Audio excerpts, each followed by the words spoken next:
time, and we traveled here not on purpose, well, on purpose, because but it wasn't in our plan, just it was getting very hot. So this is on the range, New South Wales. It's still a bit off the beaten track, so it's still cheaper during school holidays, so we decided to come check it out. And actually it's quite a neat little town. It's a historical town with a Celtic feel to it. Must have been Scottish and English people who settled here. And right now we're on our way to see the Standing Stones, which I found by mistake this morning on the way to the grocery store. When we had tried to find it earlier in the day, we came across Stonehenge Recreation Area, which is what we thought, where we thought the Standing Stones would be, but they weren't. There was, yeah, a not often used little playground and some other rocks and the shooting range.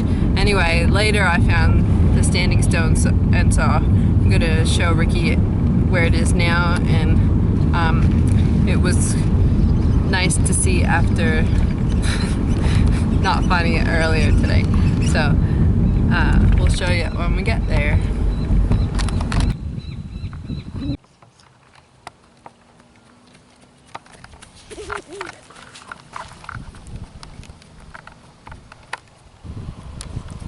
The Celtic Council of Australia wished to build a stone monument in Australia to commemorate those early settlers of Celtic origin, who helped build the Australian nation. I'm leaving that in.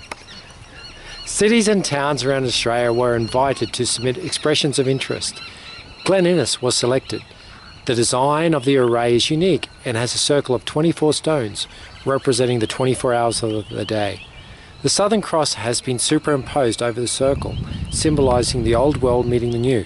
Because they were built as calendars in ancient times, the same alignments have been incorporated here.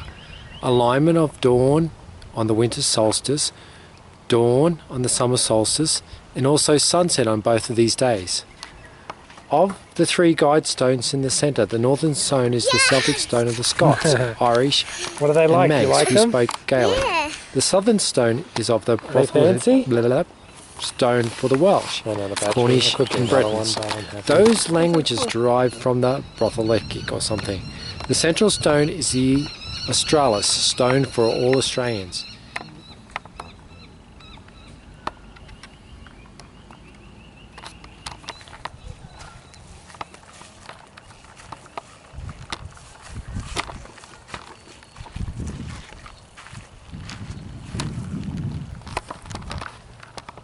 Glen is one of the coldest climates outside of Tasmania and the Snowy Mountains. Nice in summer, but can go down to -12 in the winter, and rarely getting too hot, with maximum highs of about 26 in midsummer. The main event for the year is the Celtic Festival, where Celtic traditions like song, dance, history and food are enjoyed. And of course autumn is a popular time to come here to see the leaves change colour. The festival, however, is in late April and early May, and most of the events are held at the Australian Standing Stones and draws clans and artists from around Australia. There is children's entertainment, as well as dancing, flag raising ceremonies, poets' breakfast, yarn dog trials, market stalls, and lots of Celtic food.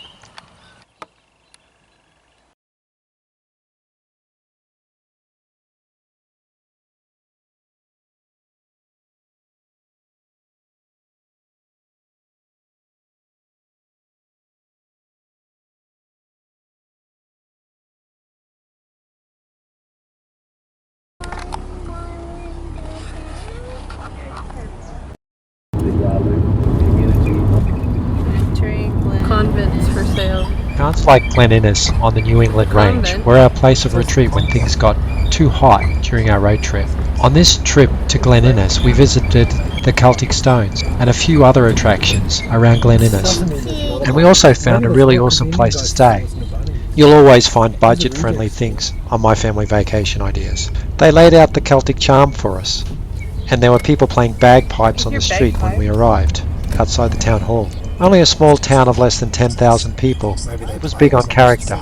There's more than enough national parks to camp at in the area to enjoy the granite and the high country. And when things get too hot down below, Up here at 1100 meters, things are a lot cooler. And in the fall and the autumn, you can see the leaves changing colour, which makes it a very special time of the year here. In winter, you can enjoy fog and misty mornings, often with frost and sometimes snowfall. Do you want to see them, Mom? I'll see them.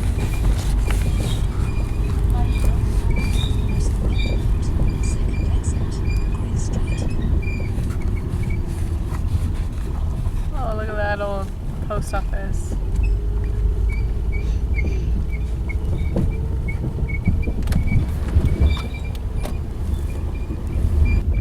Glen Innes. It's a nice big Turn left. space. Nice views over there.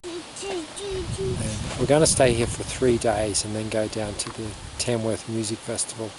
We're putting Tamworth back 1 day because of the heat. I think it's forecast 38 or 39. Then we're going to stay here where it's 31 up in Glen Innes and sort of hang out here and enjoy the place. That looks like the gem fosse because it's well known for sapphires. And I guess you can come over here and they seem to come in with a bucket of soil every now and then and you sort of fossick. Morning. And now we're wearing sweaters and getting ready for a nice cool evening for a change. Little bird cage. It's only a small park. Oh, there's a dove. David Bowie died. Little touches like the doors are done nicely, painted. The little touches make it a bit nicer, like nice mats on the floor. Nice and clean.